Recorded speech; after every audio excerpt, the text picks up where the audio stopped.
to 9 p.m. exclusively on Zolized Radio 96.1 FM. It's the perfect way to spice up your midweek routine and get answers to all your burning questions.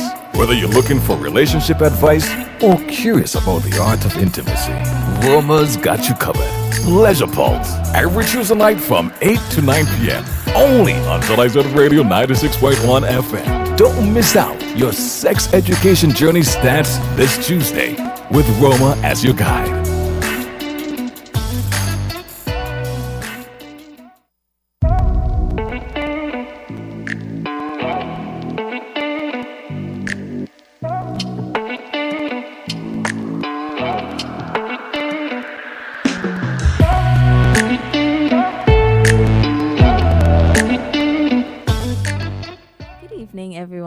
Welcome to another episode of Pleasure Pulse.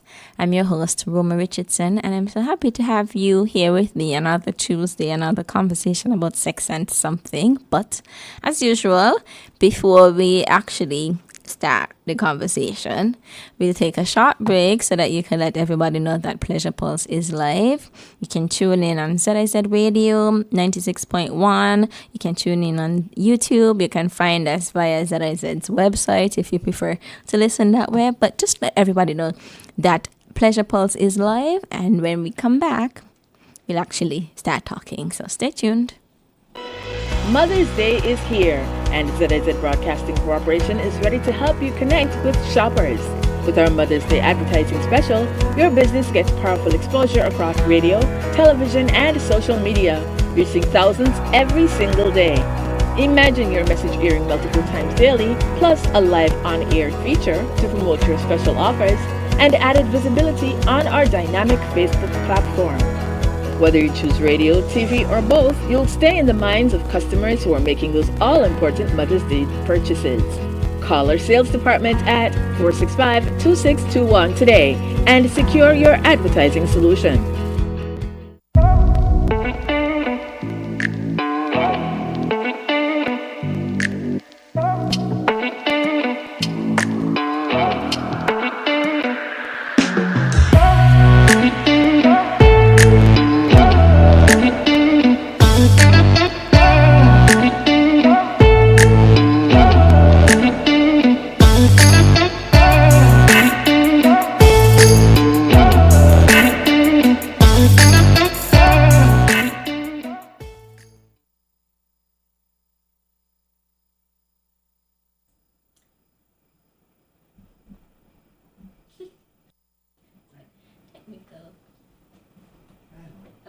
So welcome back to Pleasure Pulse. I'm your host, Roma Richardson. I'm so happy to have you here with me. Another Tuesday, another sex and something. And tonight we're talking about substance facilitated sexual assault, which is a long way to a lot of words to describe what people call drugging, or people refer to date rape, drugs, or whatever, but yeah, one of the official terms for it is drug facilitated or substance facilitated sexual assault. And so, of course, who better to have this conversation with than the police? I was going to say for the month, but April has already gone. We wanted to make this part of the Sexual Assault Awareness Month, which is April, but it's just falling on the outside a little bit. And these are ongoing conversations, of course. So it doesn't mean that we only can talk about certain things in April. We talk about them all year round, because these are things that we have to, unfortunately, be conscious of. And particularly for women, these are things that we have heightened sensitivity towards. Anyways, before I go talk, my guest here, she's a first timer on Pleasure Pulse. Please introduce yourself. Good night, everyone. My name is Crystal Boyles. I'm an investigator attached to the Special Victims Unit. This is actually my first time doing something like this, so I'm a bit on the shy side. Oh. I'm shy too. Nobody would believe it if I tell them, but I'm also shy. It's a conversation. With the two of us just talking. There happen to be lots of people listening, but we can't see them. And looking. It's the two of us talking. And we're just here to provide some information and some insight to folks. So, as I mentioned, we're talking tonight about substance facilitated sexual assault. And one of the reasons I wanted to have this conversation is that I remember in the Christmas, around there especially, and before, people were talking very often about this person being, not calling names, but hearing a case about somebody who got something slipped into their drinks, about, it was just, the conversation, the issue was just proliferating, and so the extent to which things were reported piqued my interest, and so I wanted to have this conversation, not necessarily focusing on the reports, but on the work that the police is doing in cases like this, if there are cases like these. So I want to start with the substances most commonly involved, because we have our own, I feel like this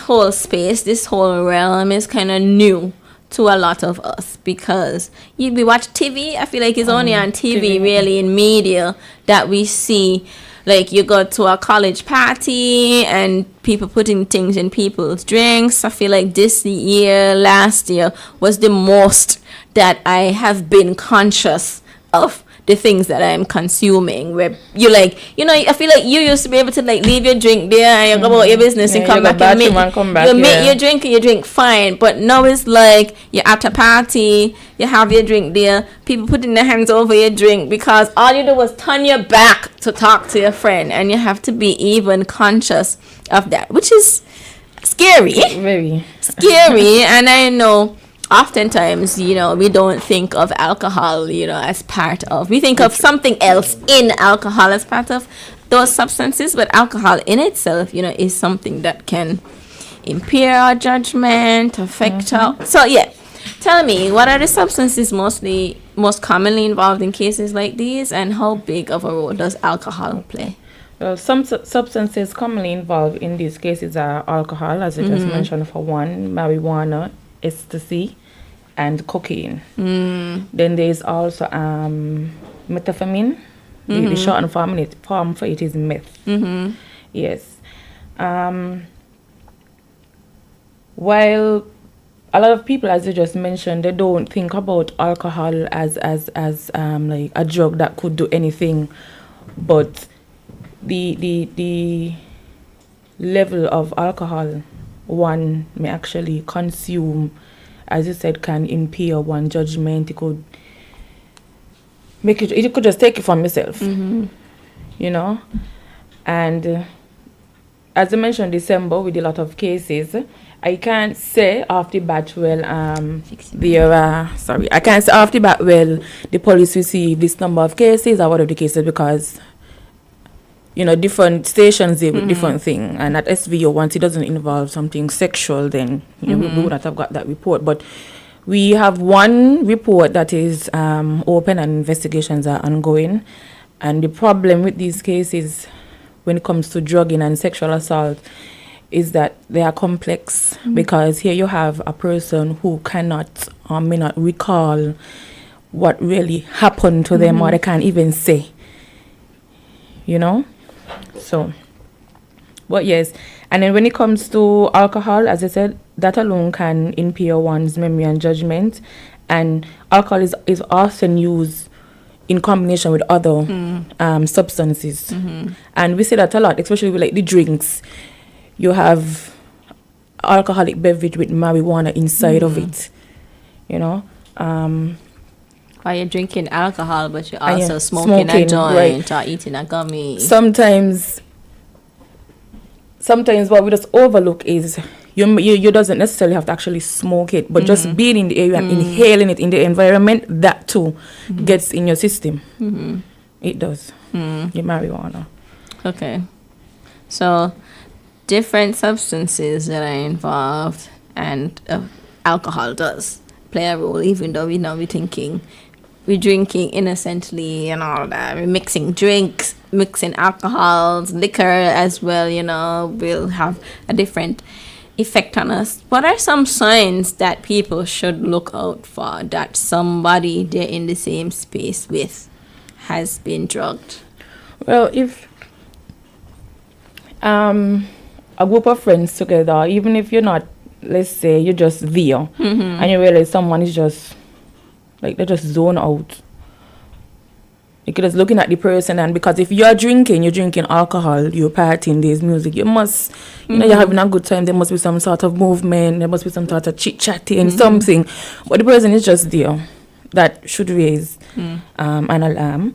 Then you might want to look for like sluggish body gestures, like as if like the person can't even keep up themselves. Maybe bowing down off the head, laying up somewhere like something, You might also want to look, if you're close enough, and you could look into their eyes, because sometimes you could look, the eyes like it's just different. Like the person just doesn't look normal.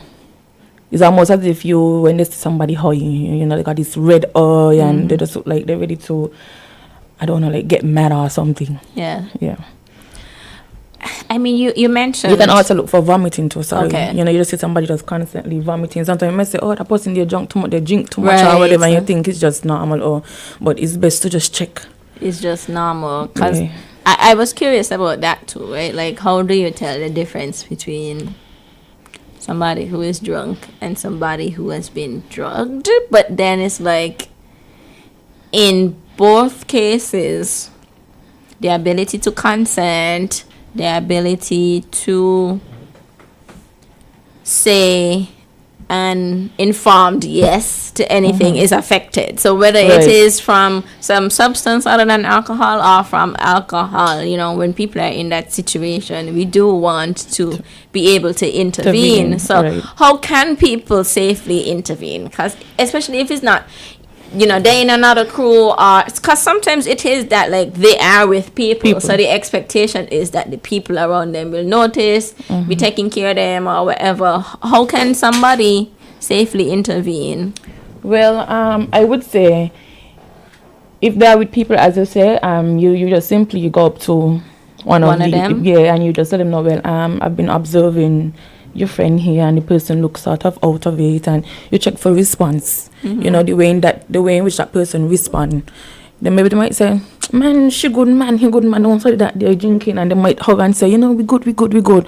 But as they get closer, you yourself have to really look and tell yourself, by now, this person here look like they're good. Maybe you could even ask them, what's the name? Ask them if you know where you are. Well, if I'm asking them what's the name, if they can't give you the name, if they ain't responding, that's not normal. So right there, then that's a red flag. Let me do something else. The friend might say, yeah, he good, she good, but let me try check with our security personnel, or if you could get the person out of the area, the environment with all the noise and whatever it is, you do that. Okay. And because let me see, what am I thinking about? People very much like, okay, two things. I think people do see, like I've seen in the Christmas, I remember there was a guy who was kind of like passed out, and my cousins and I, he was by himself, my cousins and I were like, hey, you okay? We are your friends, all up, and we were like, do you want to live? We know that we're trusted people.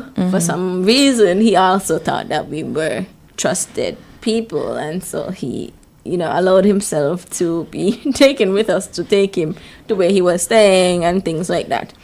If, for example, you do want to intervene, but you might not want to take all of those steps. I know you said, go to a security person. How do you really ensure that that person is safe? Call the police. If you call the police, okay. And let them know, well, this is the situation. Somebody here, they pass out. Or the ambulance? No? Police. The ambulance, I cannot say if the ambulance respond. Probably you can, because if someone is just lying there, the ambulance don't come for dead people. So of course, if they come, they will get a heartbeat and what's not, they would. But you also still inform the police, right? Because something had to happen for the person to just pass out.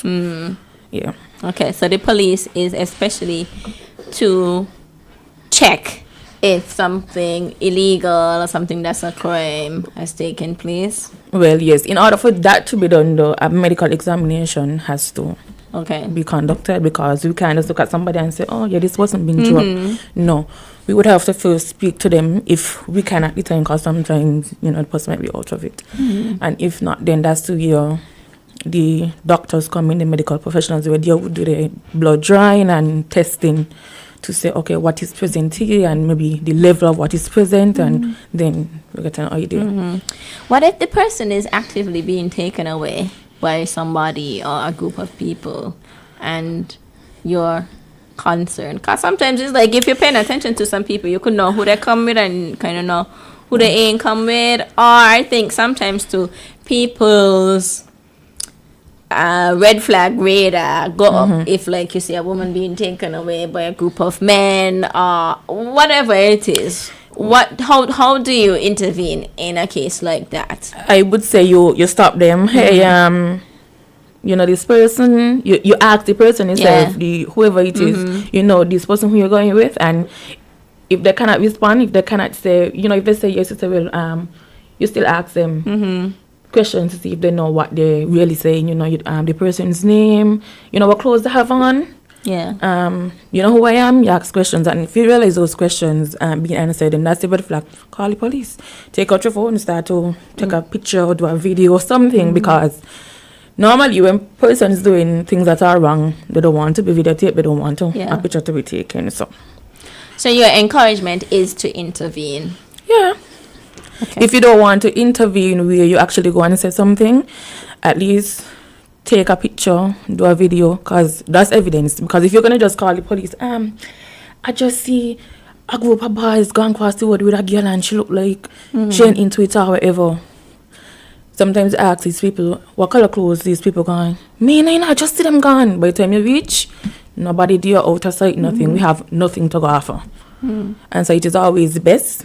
You pull your phone. We just hold your phone for when people dead and they're down the ground bleeding. So for something like that, you feel a type of way, pull your phone. Or as you said, go to the security, party organizers. Or even say something to somebody, like, I feel a way about this and this is what happening. Maybe they can intervene. So if you don't feel comfortable intervening, you let somebody else on site, so that they can intervene. Okay. What steps are taken? This is more on the police end, right? Because in a case of sexual assault that does not include substances, or that wasn't facilitated by substances, survivors often don't feel like they will be believed, that their word will be taken as is, that they'll feel safe. Sometimes they fear that they will be re-traumatized. What steps from the police end are taken to ensure that survivors feel safe and believed when making a report in cases involving substances? Well, first we would say you believe first and then you ask questions after. So you listen out to what the person is. You take the report and you show some sort of comfort, empathy, you comfort them, and then you try to create a safe, while doing that you're creating a safe space for them.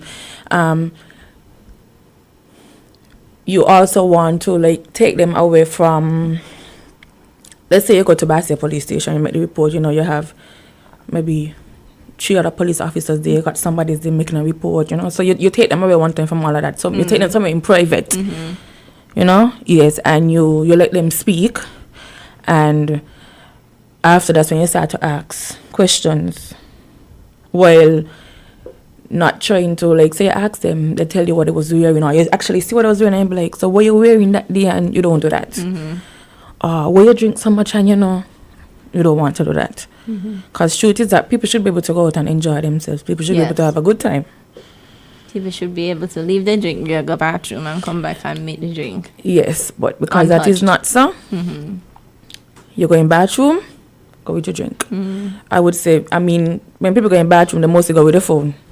If anything, leave the phone, because if you go buy back, but go with that drink. If you know you're coming back to drink it, you want it to drink, go with it. So those are some of the things that you do to ensure survivors feel safe? Yeah, and you also have to believed. exercise a lot of patience.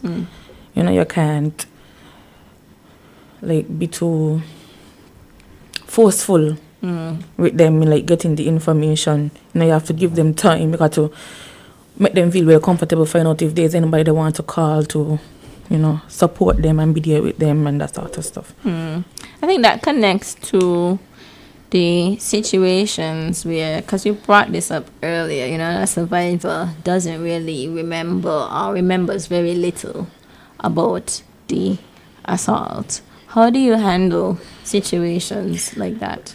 Well, in the most recent case, you know, when the victim, her recollection wasn't there, what I did was went back. I did a retrace.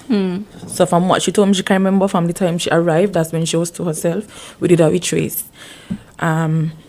So happened that just how, because a lot of time the scenes change. Because in December, remember, there was bars all over Bank Street and in the Body Circus. But if that report had come to us say, any later, all the bars gone and what's not, it would have been kind of harder. So you want to, from the police end, with these reports, you want to act immediately. You know, you don't want to put it off. And you go and you do, I did a retrace, and things just started coming back. You know, and that has been proven. That is science. You know, you put back, it might be traumatizing, but at the end of the day, you just have to ensure the survivor that, okay, this is to help you. Right. You tell this them is not what to it's traumatize for. you, right? You know, this is to help. And doing that helped because the victim actually started to remember a lot. Like, the victim was like, okay, I'm going down here. It's almost like she was reliving it. And I just followed. And from that, you just get to put everything together. Okay. I'm going to take a break here. I don't forget to give my guests a break. I remember tonight to give you a break. We'll take a short break here. You can think about what we have discussed so far, and when we come back, we will continue talking. Stay tuned.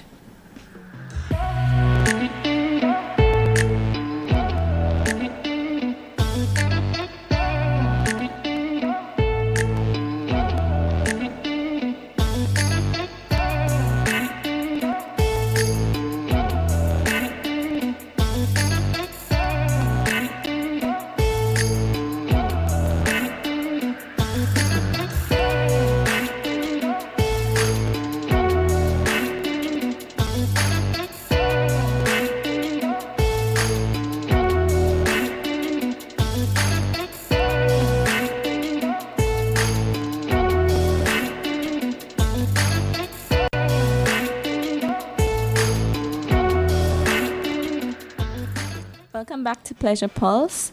I'm Roma Richardson, and I'm here with my guest, Crystal Boyles, from the Special Victims Unit of the Police Force. We've been talking about substance-facilitated sexual assault.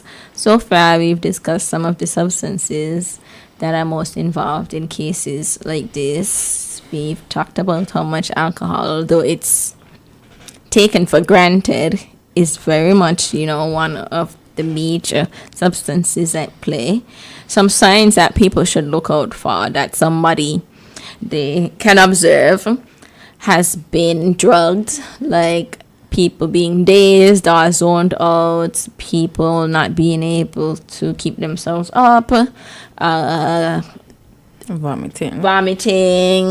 I think especially like vomiting in a way that you can't control, because you know, oftentimes if you have some of your wits about you, you could say, okay, I just have to make it to the bathroom. But if it's like you can't even control it, it might be a sign of that. Or it might be another sign, like alcohol poisoning or something. Even with just a puke, I would say ask a question still to see, like, okay, where that person You mean actually even is if they're at. in the bathroom? No, well, because if they're in the bathroom puking, well, at certain things, you might not see them. But even if they're wherever you're seeing it happen, still ask a question, make sure that person is okay. Yeah. Because sometimes, you know, aside from the sexual assault part of things, we do also have to check to see if people are okay, because sometimes a person is going towards alcohol poisoning. Sometimes the person drank too much, or the drinks they didn't eat, like all sorts of things, could be at play, but end up in a situation where the person does still need help. Right? So it might not be you calling the police in a case like this, but it might be you helping them to water, helping them to food, get some helping hot them soup or something. helping them find their friends, because sometimes is they got separated from the people, and so it's for all of us to be a safe option for people that we see, and taking some responsibility for our neighbors. You know? So it's not necessarily a individual thing. Yeah, it's a everybody thing, from promoters to organizers to the bartenders. Everybody. Yeah, because I think I'm glad you raised promoters. I feel like there was a case I saw, not here, somewhere else in the region, and something like that. Yeah, a sexual assault happened, and the promoter was just like, not my responsibility. And people were jumping in, defending the promoter. And while I understand that the promoter isn't the one who, like, put the substance in the person's drink, or took them off, or took them away, or whatever it was, promoters do have a duty to create a safe environment for all of their patrons. So that means actively talking out about certain things, ensuring that places are well lit, that you have hydration stations, or that you have enough water. 'Cause I feel like I've gone to so many events and the water done long before, or even food as well, because everything. Sometimes people pay for these events and make do all inclusive. Yeah, VIP, you call it, and they tell yourself, boy, I'm gonna drink this amount and get something to eat, but time they come nothing there to eat, and they probably didn't want with no extra cash because they don't do all inclusive. So that's very important. Yeah, I think. Yeah, and also knowing you're hiring to put in the bar. Right. That is very important. To make sure they are safe too, because some of it could be coming from the bar level. And I mean, they do security checks, when you're going into events. So I mean, the securities, you don't only want to look for weapons, but now we know about these pills and gummies or whatever drugs, the farm that they're coming in that could cause harm. We want to look for those too. Yeah, and you mentioned off air too, like some of these are taking very different shapes, as you mentioned. This gummy, so what you think is maybe it's a regular marijuana gummy, and so you're accustomed to taking marijuana gummy of this size, and what it does to you under regular conditions, but that these are sometimes laced with other things with other substances. So you might even be taking it from somebody that and somebody that you're good with, not knowing that it has in this other thing. So I think we also have to be clear with people in terms of what it is we are offering to them, once we don't have nefarious intentions, what it is we're offering to them, and what is really in the thing, and the impact, the effect that it might cause, have on them, right? So if I come to you thinking something is a weed gummy, you have a duty to tell me you're going weed and XYZ blah blah blah blah blah, and letting me choose what I want. Otherwise, to me, you've committed, I don't know what the crime is. Accessory. Well, may know what the crime is. To add to that too, you have to educate yourself. Yeah. Because, like mentioned earlier, mixing alcohol with different substances, that could be deadly. It could be very harmful. And so you don't have let's say 2 shots Hennessy on the wax, and somebody come and they give you a gummy and you want to try it. Maybe you might have tried the gummy at home or elsewhere before, but you tried the gummy by itself. You never tried the gummy with alcohol. So you got to educate yourself in knowing exactly what you're mixing. Don't just go and just drink, smoke, mix. And like safe to say though, recently I've been to a function that was on Sunday, and I was actually working in the VIP section, and the job was to make the guests feel like it was Prince and Princess treatment. So they enjoy themselves while wherever they want to have a food, drink, I go and get it. And I mean, on my end, it was kind of bad because I come to work, but I still understood where they were coming from. Like, no, I'm going to get my own drink. Which I was kind of, I understood it. No, I'm going to get this myself, and I was okay with it. Yeah. But at the same time, I've been to other functions. I've worked other functions where that's the setup. That is how it is. That's the culture. I never had a problem. Everybody just, bring this for me. Bring that for me. So trust. Yeah. Trust is there. But I think for that event, that was the first time for that sort of setup, the experience given to the guests. So I guess next time around, they will feel more comfortable. Trusting. Yeah. And you also want to, we don't know that if somebody offer you a drink, you going with them to the bar. And but you also want to pay attention to what the bartender is pouring, because we humans, we tend to make mistakes. You might tell the bartender a Hennessy and whatever, and the bartender trying to multitask and might have poured the Hennessy, yes, but then the next glass they give you a different thing and you don't was drinking the Hennessy and now you're gone to black. That's a mixture, show you off. So you got to pay attention to your drink also being poured. Also the amount of alcohol being poured versus the tracer. Yeah. Because just at the function gone, I have a person tell me, listen here, make sure more tracer than alcohol. And I make sure that the bartender and I watch.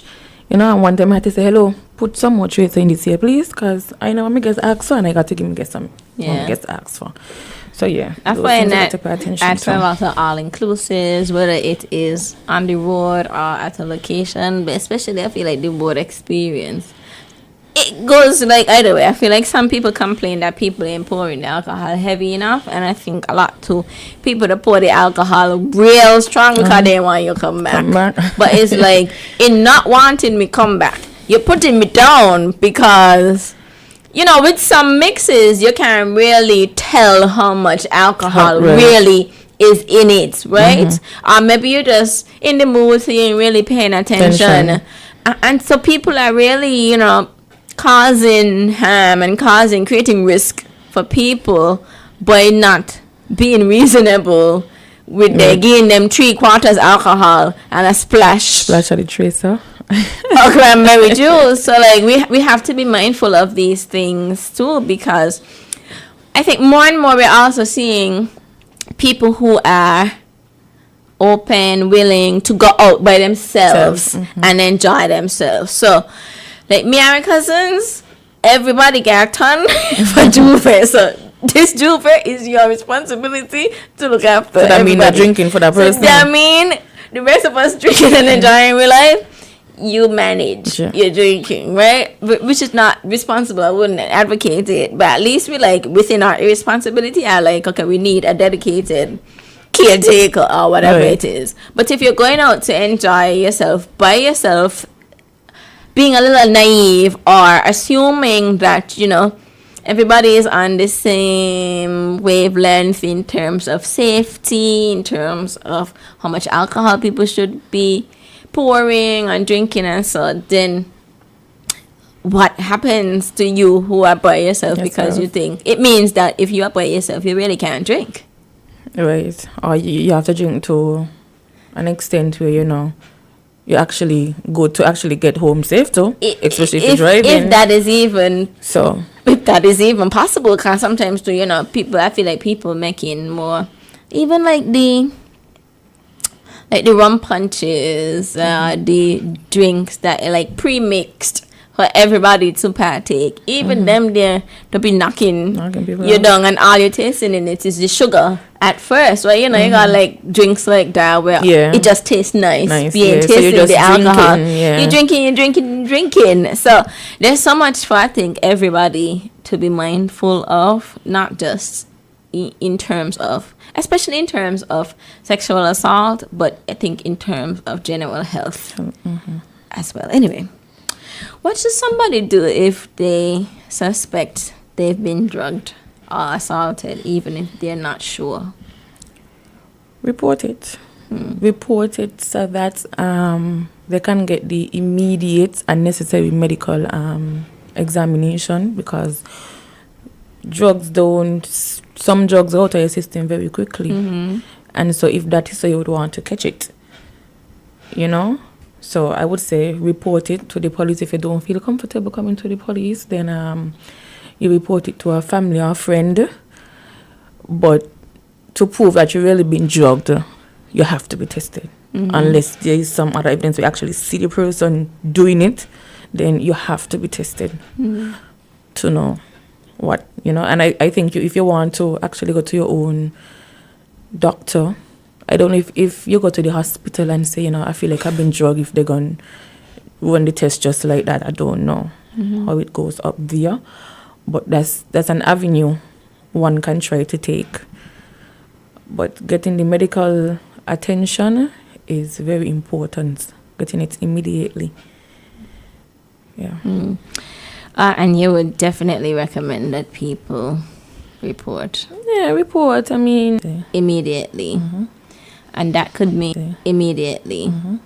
And that could mean, I think you especially and even if it's not, sexual assault, perhaps it was somebody was put you in a vehicle with them and you caught yourself, and so you want to go to caught yourself early enough, to jump out of the car or to whatever, call somebody, whatever it is. You want people to report that as well. And or maybe you can't even remember, you just know you was there good and you started feeling a type of way, and you just went from yourself and you just wake up. And you wake up maybe somewhere you wake else. Or you wake up in pain and you don't know. There are no other signs, but you just have this belly pain.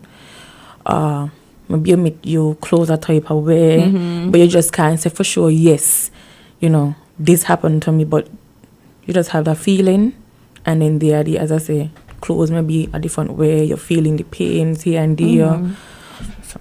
Okay, so what I'm hearing from you too is even in the case of uncertainty, the police can help you in terms of asking the right questions that might help you remember, or the right questions that could point you to resources that you might need. Yeah, because we have witness account to go off of. We also have surveillance footages that we can check. You tell us it was this specific spot, we go, there's a camera, we could go to whatever necessary process steps to get that surveillance footage and really see what happened. So don't feel because you can't remember every detail that there's not a case for you. Right. And the sooner you come, the better in terms of building the strongest case, having the strongest report made there. So even though if you might come today and you can't remember nothing, you remember, I was there good, and I went for myself, and when I wake up, this is where I was and this is how I was. Even if that's all you can remember at that time, that's okay. Come, because somewhere along the line you may remember. Yeah, it may start coming back to you. Right. Yeah, and it's important that you have already, initiated that process so that people can collect, items of evidential value. That's what it is, right? To help to build that case, because your clothes might have all of the evidence on it of whatever it was, and you might also be helping to prevent it happening to somebody else, because I think one of the things that we do have to be mindful of. I remember I had an experience with a person, and I happened to mention it to somebody else, and they had a similar experience with the person. And with the same person. And there was no reason for me to think that the person would have said that in I've seen them with them, we're all in the same social circle or group. Also, if it's in the same group of friends, then maybe, but this is somebody who's kind of outside of my circle. We talk, we good, but we're not in the same spaces. So I think we also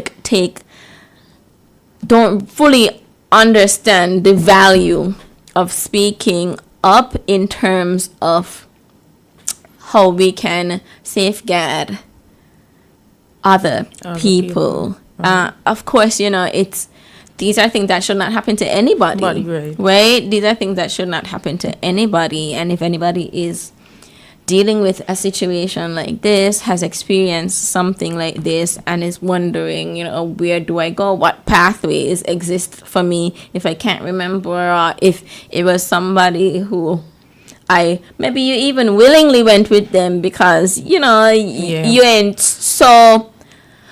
you're not fully sober, but you recognize the person as your friend, or as your siblings, cousin, or whatever it's a known person. You recognize the person as a known person, so you assume that they were also a safe person. Like, still come to, for you and for other people. What are some of the challenges that you face when it comes to sexual assault cases involving substances? The biggest challenge is recollection. Because we must have something to go off, or we must have and when a person can recollect, it's like they may not know they may not name an accuser, and that makes it more difficult. So, and then you have the witness accounts where they actually were people there. They could say, yeah, I just saw them to get out of the cases, but their thing is that, me want to quote, me want to get involved, and that's their right. So those two things, I would say, are the biggest challenges. The recollection of what really happened and knowing who, being able to name an accuser, and then getting witnesses. Yeah, I think I'm going to do another little rant here for witnesses. I mean, we already talked about the importance of intervening.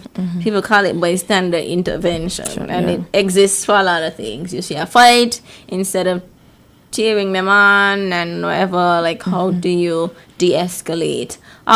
Anything else, right? Like, how do you safely intervene? Safely meaning no harm or very little harm to yourself. Yes. No further harm to the people that are involved. So we talked about the importance of intervening. But if you saw something, you should definitely say something. See something, say something, as they said, because just like I said earlier too, like, you also might be preventing it happening to somebody else. It could be one of your very own as well. Yeah, like, it could be one anybody. Of your very own, So it's important that we support survivors in all the ways that we can, because it takes a lot, to come forward in a society that often blames the victim, will often ask you what you did, what you was doing there, and especially that stigma about why you did dress so, and always on the road, and all of these kinds of things, so the guts it takes to report when those will be the things that are asked of you, said to you, so on. Like, we do have to support people because we think that, there's this lot to be gained by making up something, but there's a lot more to lose by even telling the truth, right? Especially depending on who the perpetrator is. Especially knowing something happened, like this literally happened to me, and it's like nothing can be done about it, nothing is being done about it, and you just have to live with that. Right. Yeah, well, this is the police saying that they do their absolute very best to respond to cases like this and to bring justice to survivors. And finally, I mean, this was but what advice can you give to the public about staying safer without placing responsibility on potential victims? Because we did say, people should be able to go out and enjoy themselves. Right. So, what advice would you give to people? I would say we have to be there's a saying that we have to be brothers and sisters keeper. It not necessarily be in your blood or your family, but you're at an event and you just got to look out for these things. Promoters as well, they have to make sure that, because you want to know you're having these events and you want these events to go as smooth as possible. And so you want to make sure everything is on point in terms of what you allow at these events. As we would have mentioned earlier, you see someone, some sort of strange behavior, strange mood or something, don't just say, man, the person good, man, want to stop drink, or don't just leave the person. If you yourself don't want to intervene, then report it to somebody. Don't just leave the person there, and because seeing the first sign could prevent, as I said, prevention is better than cure, could prevent what could happen later, whether it be a sexual assault, whether it be an accident. Right. Do something, say something. Right? And as you would have mentioned also, the substance made from, the edibles made from substances, say what actually is in them. Talk about the side effects, and persons themselves need to educate themselves. Like we always say, education is key. When you're just talking about going to school and know about when you're going out. It's the same thing when you're discussing like body sense and so order, to make sure when you go out, just remember what is the same thing. Make sure you know what you're about, this is the amount of alcohol I'm going to consume. This is what I'm eating, this is what I'm going to do when I feel a type of way. Maybe you don't have, certain phones have SOS contact set up. Maybe you just send a text, don't wait until it's too late. You send a message one time to say, I ain't feeling good, or especially if you're by yourself. Come for me, or whatever, here is where I be, or something, And don't be afraid to just tell something to somebody right next to you. Yeah. Say something. Yeah. I've been seeing these videos online but it's unlike the street. But I think it applies to parties, social settings and so. Where being observant, you realize somebody kind of pestering, harassing somebody, and the person, for whatever reason, can't escape from it. Maybe they're trying to, but the person is not respecting their boundaries, or whatever it is. When you notice things like that, whether you know the person or not, you could go to the person and be like, hey, Sarah, you good? Come like I was looking for you all the time.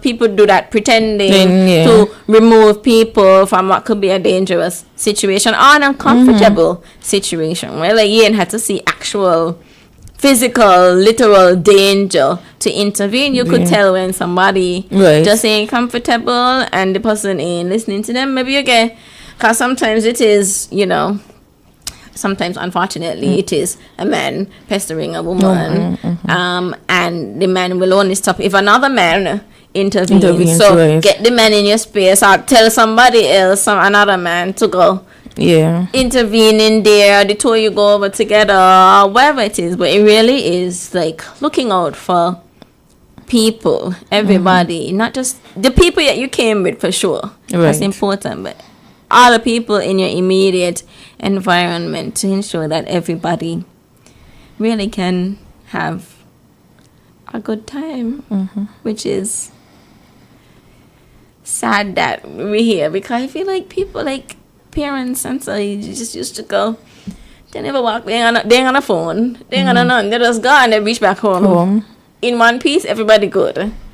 And we need to see what we can do to get back to that point, whether it is limiting our alcohol, because I also realized, I was also going to suggest, if you like gummies, you like a joint or whatever, know how to roll your own joint, bring your own marijuana, make your own gummies, don't be like pulling joints from different people. And not only that, because you might saying that might offend someone who actually has it as like a business, and so if that, because marijuana was decriminalized, right? So where you have what makes it easier is when you have it controlled, and so you know these The are ingredients list, yeah. yes, The and not only that, doses. but these are the persons who we know sell these things. Tested. So when and- anything happen, Yeah. here's the way we're going back because we want to know who buy this, who all buy this, right. so we could have a trace. But whereas it does have anybody could do it, anybody could make it, anybody could sell it, then Yeah. it becomes harder. So it needs to be controlled right. Yeah. in that aspect. Yeah. So in the meantime, before we get to that point, individual consumers have to be mindful of who they're consuming from, and we're necessarily talking about the people who have it as a business. I'm talking about like you meet somebody in a party and they're smoking a joint or they're eating edibles, and you're like, oh, give me one, without knowing the person, without having seen the thing made, without knowing how the person likes their thing, because maybe they're like in really, really strong, and you ain't a really, really strong right. kind of person, Right. So, and you ain't know if a little piece or a big piece will be fine for you. So I think it's like delaying gratification, and shifting the focus a little bit more onto safety and awareness, so that we could get home in one piece. Peace, yeah. Any final thoughts? Final reflections? No. That was your advice. That was also kind of like final thoughts. Yeah. Okay. That's pretty much it. Okay. Thank you so much for joining me for tonight's conversation. These are challenging topics, I think, sometimes. I mean, because it's like, it's unfortunate that we have to talk about these things. Unfortunately, these things are part of our reality, and I think as we become a more global space too, we will start to hear about substances that we never heard about before, see substances that we never saw before. So it means that our awareness, our mindfulness of these things has to increase too. So if you're a parent listening, talk to your young people, because apparently the young people are experimenting with different things. Talk to your partners, talk to your friends, or you had them friends groups, and or you watch each other drinks, watch each other. I haven't heard about people who are doing it with food, but maybe, maybe like putting substances in food. Oh, you say I haven't heard about it? Heard. Oh, watch each other drinks, watch each other food. Everything, just put on your location and share it with somebody, that somebody especially knows. before you leave home. To like, some persons like to go out and they don't even like to stay. They feel like, oh, it's a big one, Me, it is true. I'd be like, mommy, I'm an adult, but these days there's a safety. Yes, these days it's better to do that. Just like somebody, here's where I'm going. Yeah, especially if you are by yourself and you plan to overdo it, right? Like, pour on your location so that they know where to find you when you're done overdoing it. I would strongly advise not to overdo it if you're by yourself. Yes, especially if you're by yourself. Do not overdo it. No, I agree. You're only setting up yourself. I agree. Don't overdo it. I agree. Overdo it responsibly, and that is with people who are responsible, who will not be overdoing it as well. Anyway, thank you for joining me. Thank you for having me. This conversation, of course, and I hope that folks listening heard something useful, felt a little more comfortable.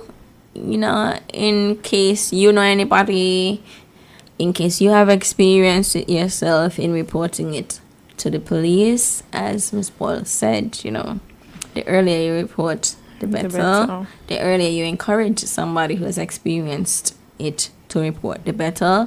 Be a supportive voice for people, because it is hard impossible to experience it and difficult to talk about it after. So I encourage you to support the people around you, to be mindful of how you speak about it yourself, because sometimes we'll be talking very like callously about these things, not knowing somebody that they've been through it. Yeah, so let's be careful about how we talk about sexual assault in general. I'm going to leave you here. I'm going to wish you all a pleasurable evening as usual, and I will see you all next time. Bye. Bye.